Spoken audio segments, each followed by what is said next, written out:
자, 이상 두 분의 강연을 마치고요. 지금부터는 토론을 진행하도록 하겠습니다. 토론 준비가 이어지는 동안 우리 발표자 분들과 함께 토론을 진행해 주실 분들을 간략하게 소개해 드리겠습니다. 1세션의 토론 좌장은 정종선 한국자동차환경협회 회장님께서 맡아주시겠습니다.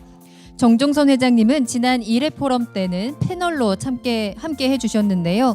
현재 한국 ESG 학회 부회장을 맡고 계시며 환경부 금강유역 환경청장, 자연보전정책관, 환경융합정책관을 역임하신 환경정책의 전문가십니다. 자, 이어서 패널로 참여해 주실 박범 아주대학교 공학대학 원장님은요. 산업공학과 교수이시자 경기정보산업협회 부회장이십니다. 한국시스템엔지니어링학회 회장과 한국전자통신연구원 선임연구원 등을 역임하신 산업시스템공학 박사십니다. 네, 역시 패널로 함께해 주실 신동해 기타큐슈대학교 교수님을 소개해 드립니다. 교수님께서는 한국 ESG 학회 부회장과 한국정책학회 지역 부회장을 맡고 계십니다. 한국도시행정학회 국제위원회 위원장, 인천발전연구원 국제편집위원을 역임하셨습니다. 네, 또 발표를 해주신 김주진 대표님과 또 김법연 연구 교수님과 함께 토론을 진행하도록 하겠습니다. 자, 그럼 1세션의 토론을 진행해 주실 정종선 회장님께 마이크를 넘기겠습니다. 여러분 박수로 환영해 주시기 바랍니다.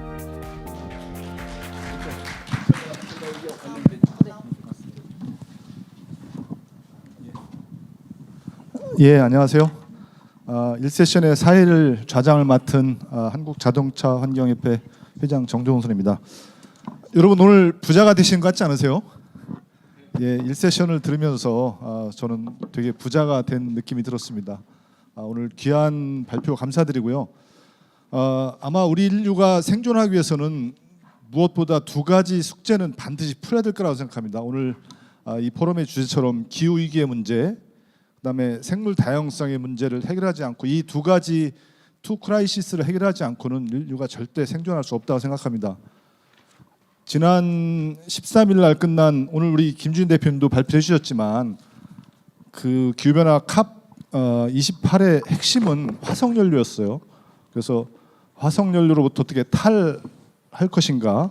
그래서 물론 단계적 퇴출이 논의가 됐지만 페이지 아웃까지는 가지 않았지만 어쨌든 트랜지셔닝 어웨이라는 합의를 했고 발표해 주신 것처럼 어떤 형태든 그 감축시켜서 재생에너지는 3배 늘리고 에너지로는 2배 늘리는 이런 국제적인 큰 논의도 결국 오늘 우리가 이 기후시대의 문제를 해결하는 것과 다 맥락이 다 있다고 생각합니다. 오늘 두 가지 주제 발표를 들었었는데요. 석탄의 문제 아주 정확하게 핵심적인 저는 전국을 찔렀다고 봅니다. 앞으로 국가가 어떤 정책을 가져가는지에 대한 정확한 맥락을 제시해 주셨고요. 두 번째 우리 AI 문제 굉장히 중요한 것 같아요. 오늘 발표 속에서 아마 AI가 미래에 어떻게 역할을 할 것인지 또 AI가 가지고 있는 빛과 그림자를 동시에 잘 조명을 해주신 것 같아요.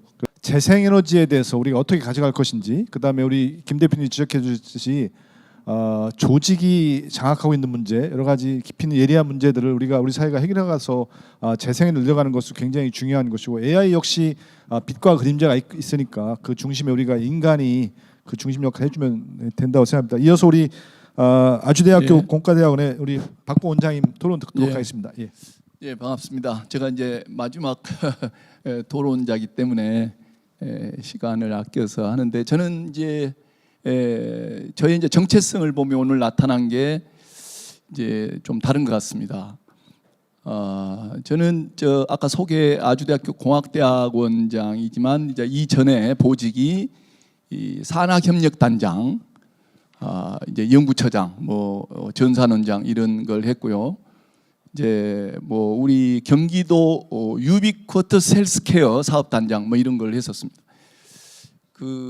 여러분이 U 시스템에서 UCT, U러닝, 이런 원격 시스템이 있는데 유비쿼터스라는 게 시간과 공간을 초월해서 우리의 한계된 문제와 여러 가지 이제 이슈들을 해결해서 스마트한 세상을 만들어가는 이런 거에 이제 건강, 안전, 보건, 의료 이 분야의 이제 사업단에서 그게 그 당시 거의 한 2천억 사업이고 10년간 제일 큰 프론티어 사업이었습니다.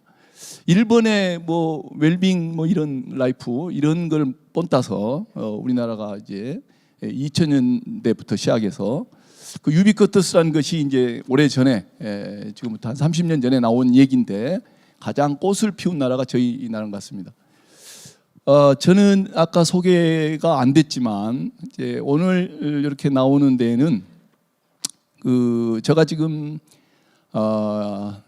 그 교수라기보다는 이제 오래전에 창업이 돼서 23년 된 이제 이 빅데이터 휴먼 인포메틱스 테크놀로지라는 인간의 의료나 보건 안전 건강 분야에 대한 이제 데이터를 모아 가지고 이 데이터에 근거한 원격 의료를 하겠다고 90년대 우리 그 IMF 바로 오기 전에 제가 에트리에서 이제 아주대학으로 왔을 때 시작은 그 원격 의료가 이제 오늘날도 규제에 묶여서 아직도 합법화되지 못한 규제에 묶여 있습니다.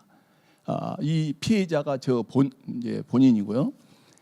또 근래에 이제 우리 그 의료 개인 또는 그 연구자 또는 의사 병원이 가지고 있는 이제 그 의료 건강 그런 그 데이터 리소스를 가지고 이제 어떻게 이제 사업화나 우리가 공유하고 이제 발전적으로 활용할 수 있을 것인가 하는 이제 All of Health.net이라는 이제 웹 3.0 우리 이 건강 데이터를 자산화해서 우리 후대에게 물려주고 크리티컬하게 지병이 있고 그러니까 희귀병 이제 암 이런 것을 가진 사람일수록 그 데이터의 소중한 경제적인 가치가 굉장히 큰 그래서 그거를 상속하는 그래서 본인과 그 유전병은 어려운 거지만 대부분 유전입니다. 상당 부분 질병이 심각한 질병은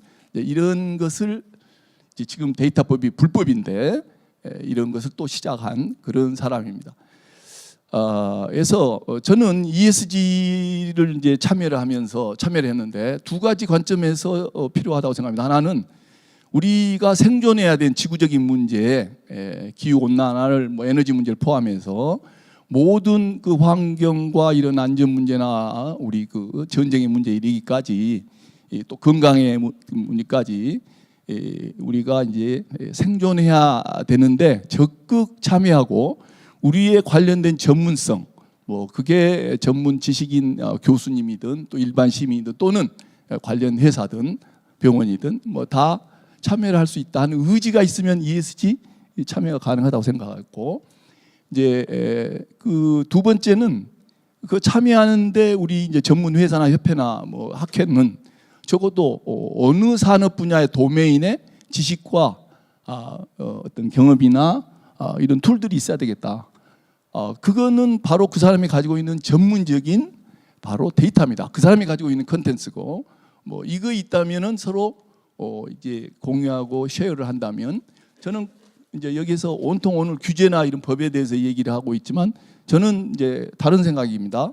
ESG 그러니까 새로운 산업이 생긴 거예요.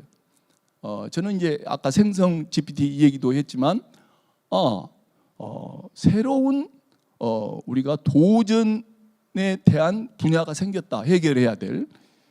또 다른 하나는 AI나 블록체인이나 이런 기술은 그런 거를 해결할 새로운 수단이 생겼다. 뭐 이런 굉장히 긍정적인 입장에서 이제 비즈니스를 하기 때문에 저희 회사는 오늘 또 오전에 서울에 있는 2개 병원에 착수식을 하고 왔습니다. 그 병원에 가장 헤비한 데이터를 구축하는 데이터 플랫폼, 특히 이제 암, 바이오 데이터, 신체 데이터를 해서 정밀의료, 맞춤식 정밀의료하기 위한 그 데이터 플랫폼을 이제 제가 하는데 국내 한 뭐 상당 부분 합니다. 한 75% 하고 있는데 큰 병원에는 다 구축해야 하는데 이게 오늘 그 병원의 2 to 3 페타급 데이터입니다. 그리고 이제 제일 큰 병원는 뭐 12 페타급 데이터를 구축해야 되고 거기서 마이닝을 해서 저희 이제 회사에 한 120개의 그 AI 도구가 있습니다. 그거를 가지고 질병마다 또는 데이터 형태마다의 어떤 패턴을 분석해서 소위 진단하는데 의사에게 지원하는 이런 역할을 하고 있습니다. 또 그 병원관을 원격으로 하지 말아 하니까 저는 플랫폼 사업으로 옮겨와서 데이터에 근거한 서비스 그런 플랫폼을 해야 되겠다. 한 10년 전부터 해서 그런 데이터를 다 모으고 그런 것이 각 병원마다 그런 페타급 데이터를 구축하고 그거를 이제 서로 간에 데이터에 근거한 협진을 합니다. 그래서 우리가 말하는 규제에 묶여 있는 건 B2C 데이터, B2C 서비스는 우리가 규제에 묶여 있지만 저는 이제 B2B를 하는 거죠. 의사끼리 또는 병원끼리 바로 데이터에 근거한 이제 환자는 어느 병원, 어느 나라에 있어도 글로벌 비즈니스도 합니다. 근데 이걸 이제 소위 각각이 병원과 이제 의사 선생님들이 도처에 있지 않기 때문에 그런 걸 서로 이제 협진을 하는 그런 모델을 B2B 모델로 해서 글로벌 원격 병리 진단 시스템이라는 이런 이제 텔레패솔로지라는 그런 이제 걸 합니다. 이제 아시아 시장에서는 저희들이 제일 이제 앞서 있고 국내는 말할 것도 그렇습니다. 저희는 이제 뭐냐면 적어도 새로운 문제가 지구상에 태어났으면 그걸 어떤 첨단의 기술을 가지고 해결할 소위 테스트베드 마켓을 한국에서 만들어야 된다. 그래서 한국에서 그런 사례를 만들고 그것이 글로벌 시장에 적어도 이제 확산돼야 된다. 다른 하나로 얘기하면 이번에 샘 알트만이 오픈 AI에서 이제 쫓겨났죠. 그러다가 일주일 만에 이제 다시 복귀를 했습니다. 복귀하면서 나머지 사람들을 자기를 쫓아낸 그 임원들을 다 몰아내고 새로운 체제, 자기의 샘 알트만의 친위적인 또 거기 뒤에 백그라운드인 MS의 바로 그 비즈니스 모델에 적극 가담한 임원으로 새 포장을 했습니다. 우리가 AI론을 규제하는 것, 김범현 교수님의 많은 것이 이제 잘 그 연구되고 이제 오늘 리포트가 돼서 그 자료를 하면 도처에 많은 문제가 있고 우리가 해결해야 될 분야를 알 수 있습니다. 근데 문제는 뭐냐면 저희 나라는 바로 규제나 법이 포지티브 규제입니다. 포지티브 규제라는 것은 소위 우리가 향유하고 노려야 될 산업에 있어서의 그런 허가, 규제, 법을 만들고 비즈니스를 하기 위해서는 포지티브한 그 사업을 하기 위한 소위 허가된 법, 규범을 만들어야 된다는 얘기입니다. 그런 규제고 미국에서 많은 새로운 모델들이 나오고 그게 세계적으로 이제 미국을 앞서가게 하는 실리콘밸리라든가 보스턴에서 나오고 있는데 거기는 네거티브 규제입니다. 우리가 그거를 이제 이렇게 혼동하면 안 되는데 네거티브 규제는 어떤 새로운 기술로 우리 뭐 미풍양속에서부터 사회 보안이나 국가적인 안전망까지를 해치거나 세계적인 전쟁이나 뭐 기후나 이런 문제에 해서는 안 되는 그 기술을 적용해서 안 되는 거를 규제합니다. 네거티브 규제입니다. 안 되는 거는 하지 말고 나머지는 다 해라. 저희 나라는 여기 입법 활동하시는 분이 계시지만 대부분의 포지티브 규제 프레임이기 때문에 상당 부분 어렵기 때문에 우리 연구자들은 사실 좋은 모델을 연구해서 그걸 국내에서 저 원격으로 지금 B2C 모델은 저거 못하고 있습니다. 그런데 외국하고는 합니다. 벌써 국경을 넘어가면 되는 걸 저희들은 못하고 있는데 왜 그러겠습니까? 결국은 이해 관계자의 소위 그런 문제를 해결을 못하거나 우리가 우려된 문제를 이제 어떻게 보면 적극적인 그런 대응 이제 이런 방안이 없다고 이제 생각합니다. 좀 이거 올려주시겠습니까? 그래서 오늘 저는 이제 인트로덕션을 안 하고 몇 가지만 특히 이제 그 사항을 보신 거는 김범현 교수님 저 이제 자료를 미리 봤는데 굉장히 자세하게 좋은 연구를 해주셔서 굉장히 감사합니다. 그래서 뭐 저도 굉장히 참고할 때가 많고 이제 못 오시는 얘기나 이제 현장에 있는 저는 실제로 갖고 비즈니스를 하고 그러기 때문에 그런 의미에서만 몇 가지 말씀드리겠습니다. 이 이제 AI를 한다는 AI는 많은 경험을 우리가 지능적인 서비스로 한다는 얘기인데 그 경험이 바로 데이터입니다. 그 데이터의 무결성 문제가 제일 큽니다. 무결성이란 말은 하나는 데이터가 원천 데이터의 순결성이 필요하고요. 다른 하나는 그 데이터가 원천성에서부터 변화하고 사용하고 어떤 권한을 가진 권한권이 누구에게 있느냐 하는 것이 확보돼야 된다는 얘기입니다. 그래서 이제 AI는 어떤 데이터라도 지금 이제 챗GPT에서 본 것처럼 잘못된 데이터로 학습을 시키면 잘못된 결과하고 우리에게 상당히 오류를 이제 판단하기 쉬운데, 이제 이런 원천 데이터과 데이터의 권한에 대한 문제를 해결하는 것이 바로 블록체인 기술입니다. 문제는 블록체인 기술이나 AI 기술은 많은 학습과 많은 트랜잭션 로드가 걸리기 때문에 어떤 문제 해결을 위해서 엄청난 자원을 쓰고 있습니다. 우리 지금 ESG가 그런 문제를 한 많은 데이터를 모아야 되고요. 제가 병원에 대개 뭐 몇 페타의 데이터를 모으고 있는데 그 엄청난 데이터고 그걸 관리해야 되고 또 그걸로 마이닝을 해서 진단해야 될 때 엄청난 뭐 전기 자원이든 뭐 물론 인적 자원은 굉장히 주는데요.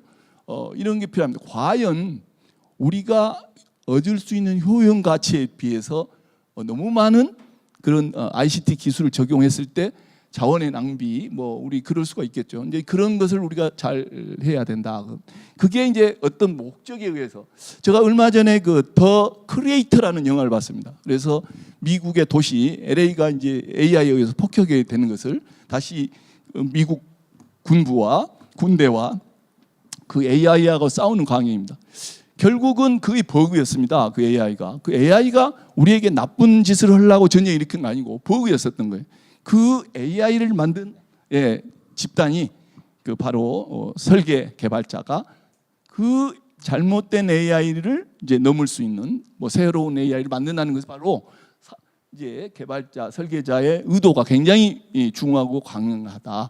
그거를 이 어떤 데이터를 가지고 활용하냐에 따라서 우리가 그 알고리즘이 어떤 유능한 일을 할 수도 있고 전쟁에 의해서 우리하고 나쁜 결과를 할 수 있는 굉장히 중요한 일이기 때문에 그런 걸 어떻게 우리가 할 수 있을 것이냐.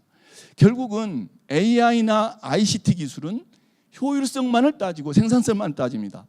그러나 실제로 우리에게 넘어오는 그에 대한 보상은 이게 적합한 기술과 적합한 의도냐 이거에 다름입니다. 그래서 ESG의 문제를 우리가 적합한가 지구상으로 또 우리 사회 뭐 이거를 우리가 어떻게 그런 규제와 도구를 만들 것이냐 그런 문제인 것 같고요.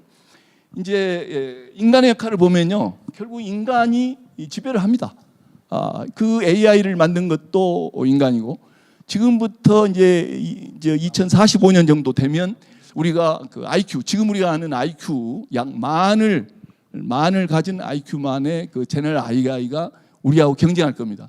지금 오퍼레이터 역할하는 인간의 역할은 이미 다 이제 끝났습니다. 로봇, 휴머노이드. 이제 앞으로 우리는 반려동물하고 사는 게 아니라 반려 로봇하고 살 세상인데 그거는 디자이너의 역할입니다. 우리가 설계 개발자가 어떤 서비스와 문제 해결을 위해서 해야 될 것인가.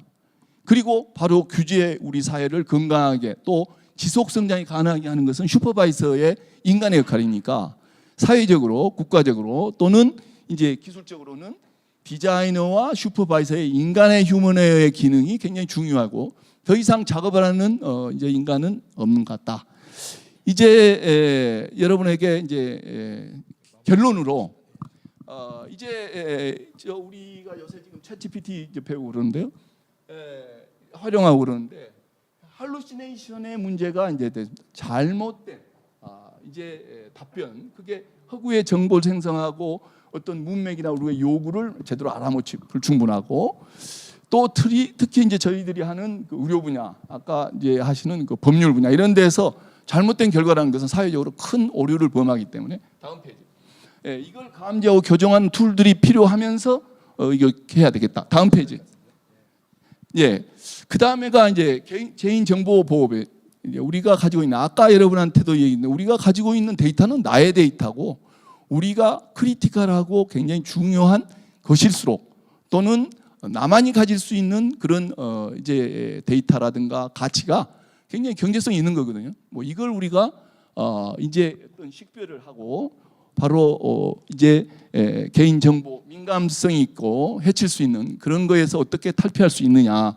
그다음에 알고리즘의 이제 문제입니다. 이제 알고리즘 투명성과 이제 평양성 이런 것이 이제 상당히 이념적이거나 집단적이거나 이건 이제 어떤 소셜 그 어떤 바이어스에 의해서 굉장히 편향될 수가 있는 것을 AI라는 도구나 알고리즘을 통해서 우리가 이용을 하기 때문에 이런 문제를 어떻게 탈피할 것인지 여기 이제 사실 입법 발생하시는 이제 뭐 진보 또는 보수 또는 뭐 다양한 있어 오신 것을 이제 우리가 어떤 알고리즘을 가지고 이용을 할 때 편향되게 해서는 안 되겠다.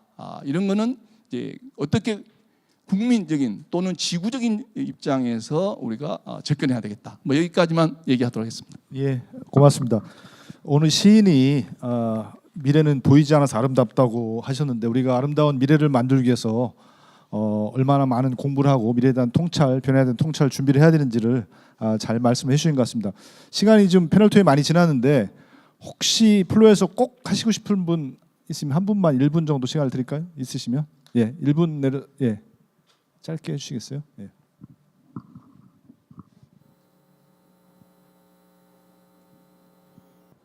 네, 고맙습니다. 오늘 여러 가지 말씀을 주신 데에 대해서 상당히 저도 공감을 하고 있는데 본인은 이러한 문제에 대해서 산업에 특히 저는 이제 건설 산업에 종사를 하고 있습니다. 그런데 이 건설 산업이 현재의 ESG 부분을 우리나라가 어떻게 채택할 것이냐에 대해서 상당히 염려를 지금 해오던 상황에 오늘 이 내용을 들다 보니까 상당히 공감도 물론 가지만 한 가지 더 강하게 말씀을 좀 드려야 될 부분은 우리나라 현재의 실정이 산업 체계에 아까도 말씀하셨지만 윤리성이 다 깨졌습니다. 기본적으로. 그러면 그 윤리성이 왜 깨졌느냐에 그 발원지가 어디냐를 본다면은 그게 법 체계의 문제입니다. 그래서 제가 건설 분야에서는 건설계약법의 하자가 너무 심각하고 이게 아까 우리 김 대표님 말씀하신 대로 100년 전에 법 철학으로 지금 돼 있다는 사실입니다. 이걸 아무도 모르고 있어요. 왜냐하면은 아까 정치 말씀을 하셨지만 이거로 인해 가지고 우리나라가 어디까지 갔느냐 하면은 입법부, 사법부, 행정부 모두가 관리하는 법 체계 자체에서 사후적인 처벌법으로 돼 있지 예방을 할 수 있는 방법이 없습니다. 예, 잘 알겠습니다. 아마 네. 이런 자리가 현상을 짚어보고 또 미래 변화를 하는 좋은 기회를 토론 감사합니다. 미안합니다. 예, 네. 시간이 많이 지나서 오늘 그 발표자에 대한 뭐 코멘트는 아마 우리 토론자께 충분히 해주셨기 때문에 넘어가 될 것 같습니다. 마무리하도록 하겠습니다. 저는 IPCC 6차 보고서가 사실은 우리가 사실 절박하게 받아들여야 된다고 생각합니다. 5차 보고에서 2050년도에 1.5도씨가 넘는 것이 2040년도 10년 당겨진 이 메시지가 주는 절박함을 우리는 새겨야 된다고 생각하고 그래서 오늘 이 자리가 그런 의미가 크고 오늘 여러분 이 자리에 와주신 여러분들이 저는 희망이라고 생각합니다.